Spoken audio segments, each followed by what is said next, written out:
good evening. You're really the brave hearts coming and enduring the heat and to witness this inauguration. I think it's more your love for the maps and the city than anything else.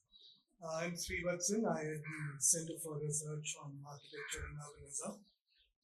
Before I invite Anjali Kadam, who's the principal researcher behind this project, to explain the maps here, I'd like to take a few minutes to explain the larger context of the map making itself in India, so that you could appreciate what's being displayed here.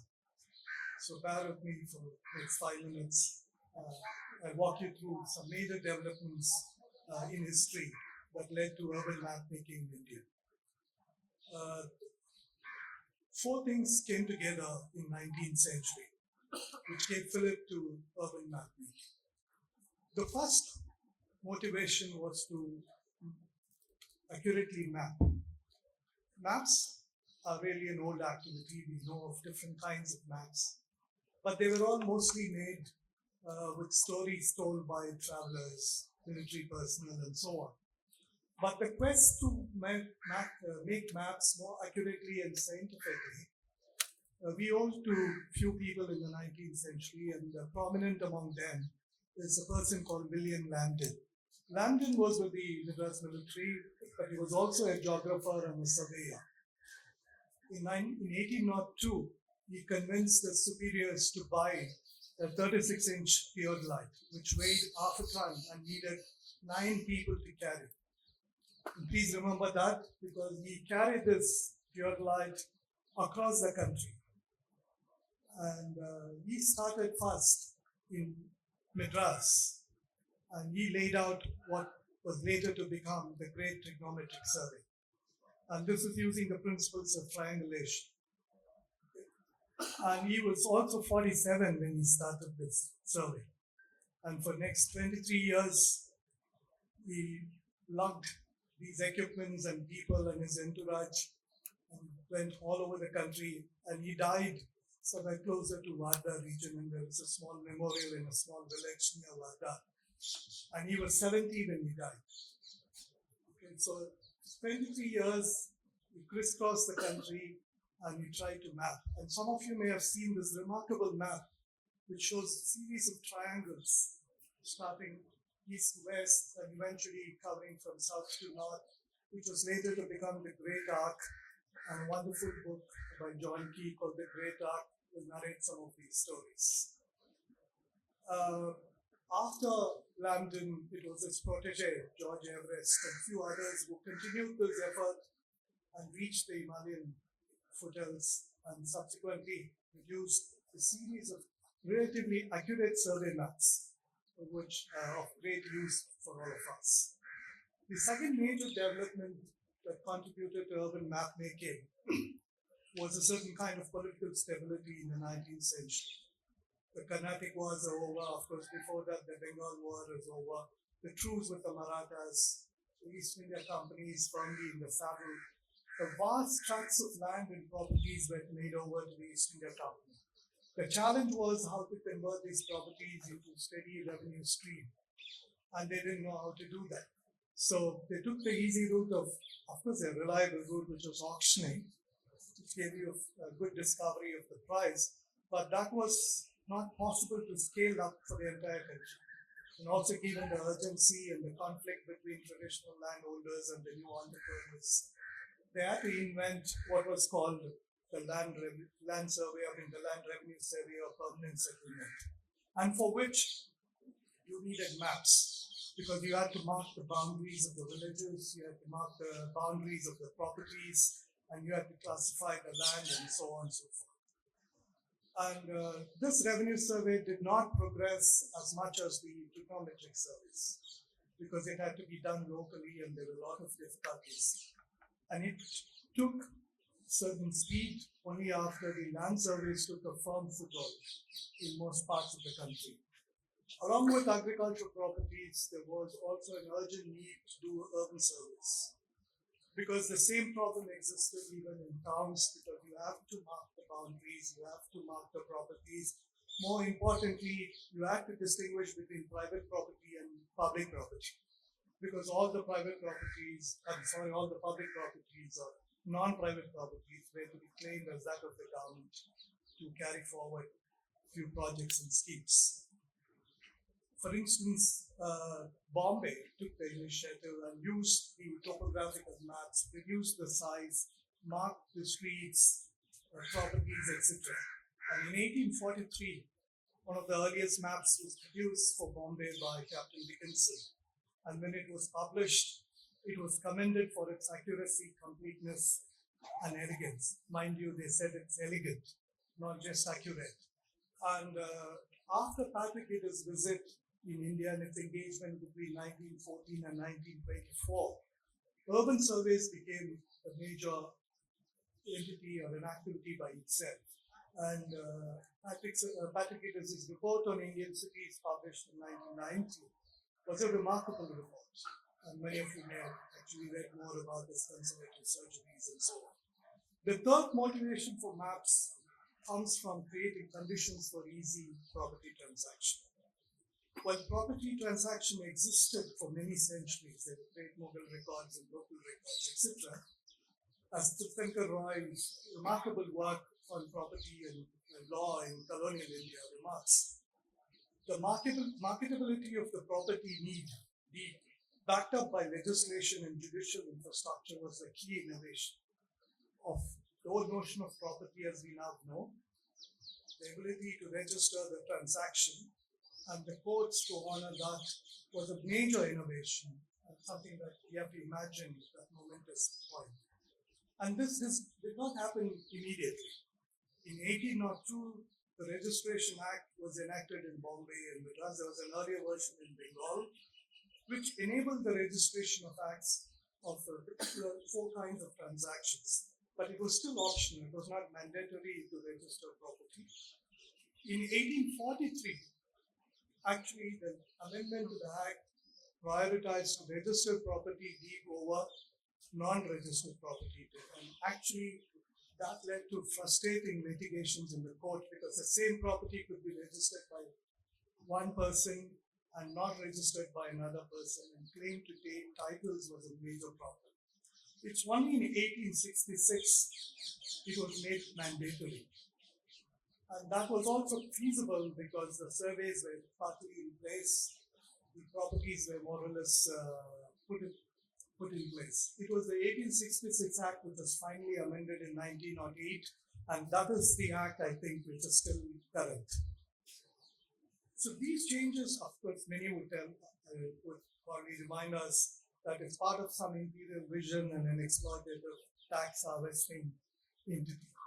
I'm not going to deny that, but my point here is maps and allied changes created the conditions for property market to emerge. And I'm sure all of us here would agree, even now, without proper property titles, reliable maps, and ease of transaction, urban development will remain a challenge. The last motivation for maps was the creation of local governing structures that functioned over demarcated jurisdiction. These local governors were tasked to implement public health schemes and not rely on only government grant, for which all the local bodies had to find its own financing mechanisms. Chennai and Madurai, which I'm familiar, had to break fort walls, release land, and auction them to fund various schemes. And Anjali would tell you how that happened in Ahmedabad shortly. With the passing of the Town Planning Act in 1915, first in Bombay, and 1920 in Madras, the second presidency to do, there's a whole fillip to town planning schemes. It was made mandatory for all places with more than 2,000 population to produce town planning scheme. And if you review the various town planning departments' annual reports since 1921, you would see every city making claims to having produced maps and schemes. And that's a great source of archival history for us. So it's post 1920s that the plans and planning got closer than ever before. we would welcome you to see this exhibition in this background, and you would see all these four motivations and factors evident in some of these maps. Let me conclude by recalling a recent development. A few weeks ago, I listened to a data architect in Punta in Chennai who drew a land use plan, not from any surveys, etc., but he drew it using the electricity utility data. It was faster, it was accurate, it was dynamic. So if anything changes on the ground, this map would automatically change. And when I heard it, and I'm looking at the maps here, and I already see this as history. It only reminds us that probably, as much as we are looking at 19th and 20th century, we should probably start archiving some of these things because it's going to be history short. So our map exhibition is only a beginning. We hope to extend this to cover more cities, more maps, more contemporary maps. And in fact, in this exhibition, you will see some from 1983. We hope to cover the first master plan for Ahmedabad and other various development documents. So I'll stop here and thank you for patiently listening, and I'll ask Anjali to walk through some of the key highlights of this exhibition. Anjali.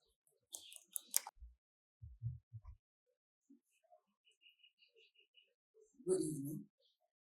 This exhibition brings together many maps which have not been exhibited before. I'm just going to be talking about a brief history about maps and what has been exhibited here. So one of the earliest documents that is exhibited is the Khatpatras, which were basically a record of the sale transaction between two individuals. These date back to somewhere around 1600 onwards. We find these documents. They are sometimes on paper, sometimes on cloth, in Modi, Gujarati, and Persian. Some of them carry a single line plan of the house. But I think the consistency of those records is they show the source of water, they show the slope of the land, they show the cardinal directions and the properties in those directions. The first map of Ahmedabad that you see here was sourced from a book called Ahmedabad No Itihas by Madanlal Vakachan. There's been a lot of talk about this map as to the authenticity of the map, but Madanlal Vakachan belonged to the family of the Nagar Sheikhs, and he was also a part of the committee of the town wall committee, which was very famously set up to restore the wall, and that's why he had access to a lot of official documents, and in fact the part of the first survey that was conducted was never published.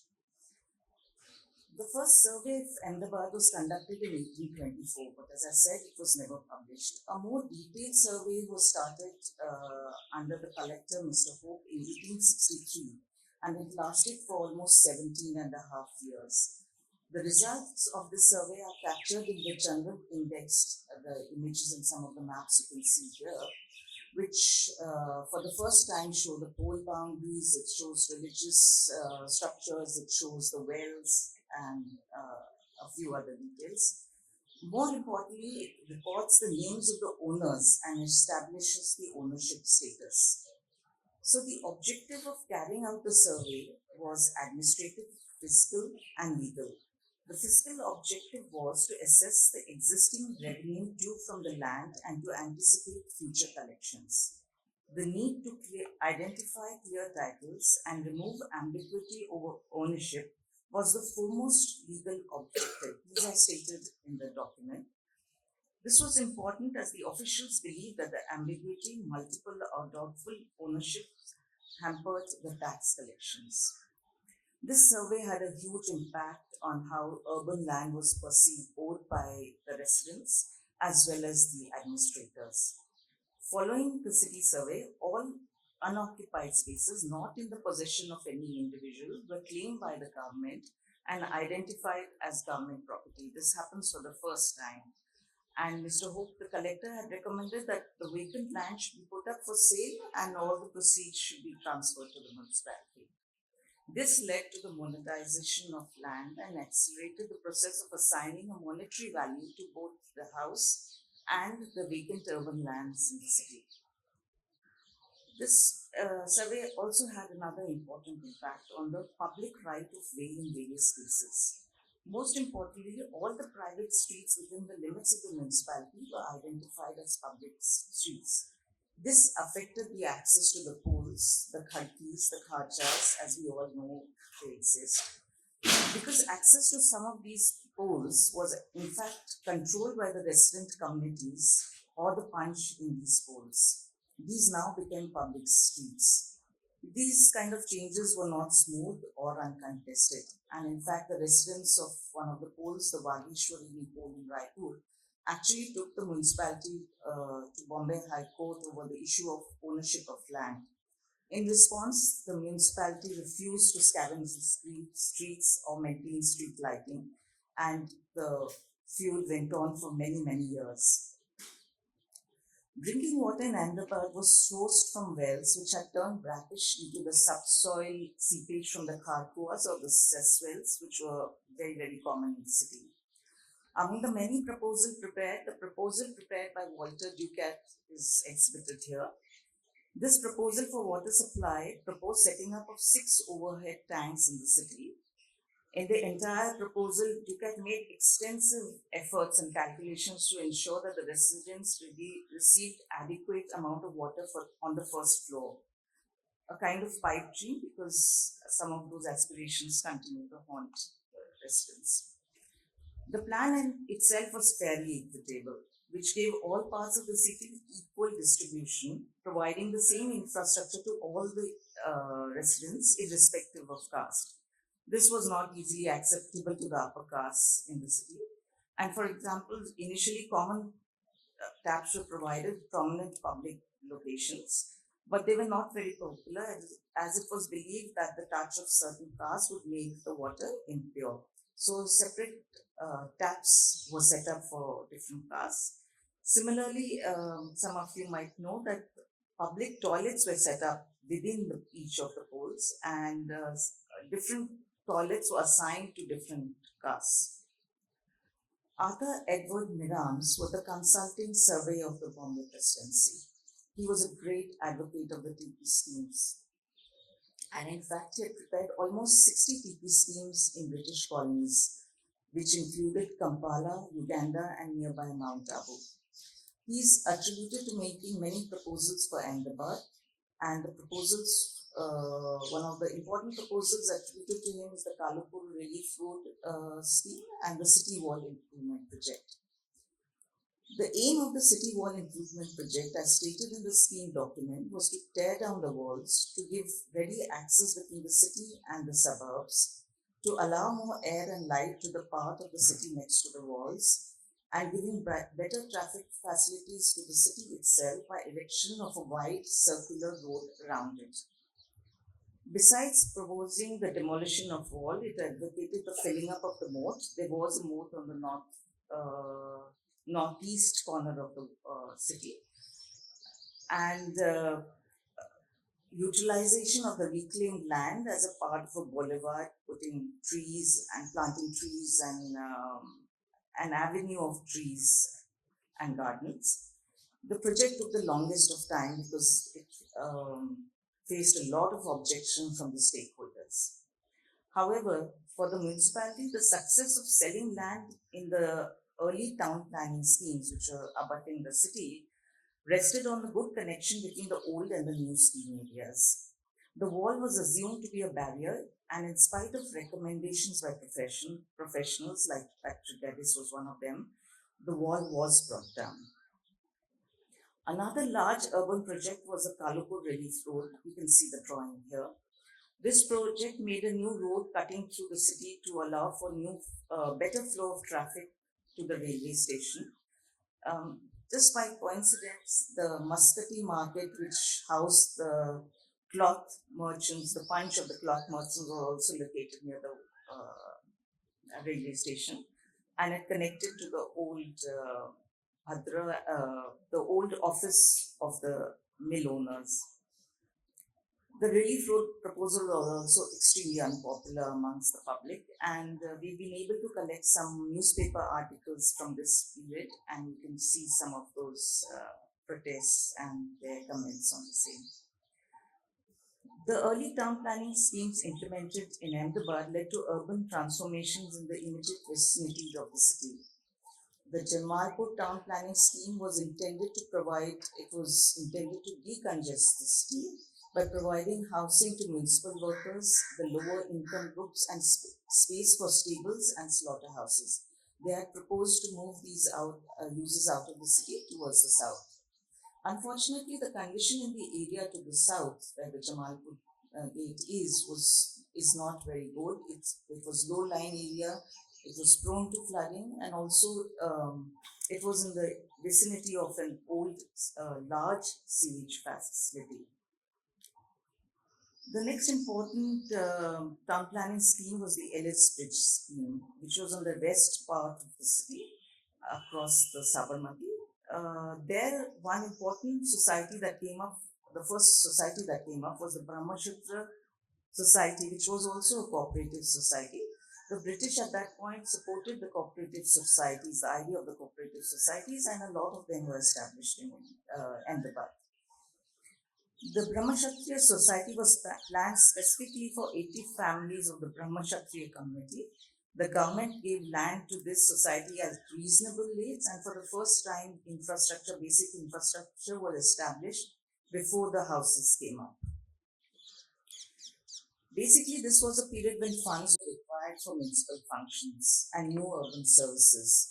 And raising taxes from the residents, the idea was not looked upon favorably. To their credit, all these schemes acquired land, people were paid compensation, but ultimately made profit for the government.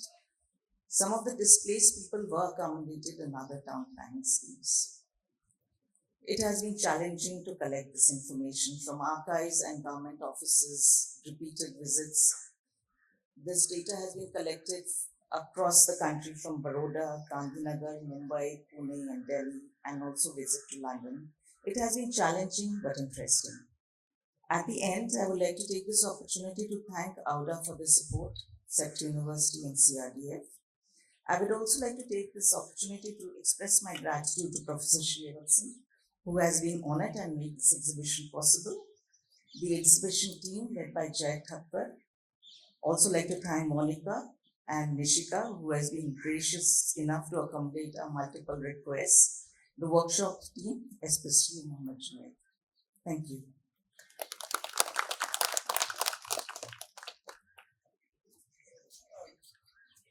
Please do visit this, maybe few visits to take the whole thing inside.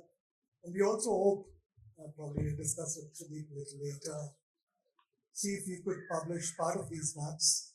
The challenge there is copyright issues. Not that copyright is prohibited, but it's prohibitively expensive. So we'll probably discuss possible publication.